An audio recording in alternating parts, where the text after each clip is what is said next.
তো এই রসগোল্লাগুলো আমার হয়ে গেছে। এখন আমি এটা সারা রাতের জন্য ভিজিয়ে রাখবো, এরকমভাবেই রেখে দিব ঢাকনা দিয়ে ঢেকে।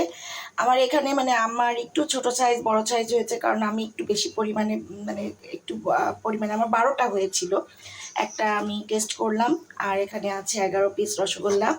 তো সাইজগুলো মানে এই যে লাস্টের যে এই তিন তিন এই 1 2 3 এই তিনটা সাইজই হচ্ছে সাইজ মতো হয়েছে, আর ছোটোগুলো হয়েছে জাস্ট ফার্স্ট টাইম করেছি। সত্যি এত সুন্দর হবে আমি ভাবতে পারি নাই। প্রতিটা রসগোল্লা গোল শেপ এবং অসাধারণ হয়েছে। তো আমি আবারও তৈরি করব যখন, তখন ফুল রেসিপি আপনাদেরকে সবার সঙ্গে শেয়ার করব ইনশাল্লাহ। তো এটাই আজকে রাতের মতো এই পর্যন্ত। আজকে আমি ফার্স্ট টাইম করলাম রসগোল্লাগুলো। এখন আমার কাছে এত আনন্দ হচ্ছে যে এই রসগোল্লা শেখার জন্য আমি অনেক চেষ্টা করেছি, কিন্তু এটা আমি আজকে মন থেকে করলাম, কোনো ইউটিউব দেখে না। ইউটিউবের মতো করে করা যায় না আসলে। আমি একদম কারেক্ট রেসিপি আপনাদেরকে দিব ইনশাল্লাহ। তো এখন আমি এটা ঢেকে সারা রাতের জন্য এটা রেখে দিব।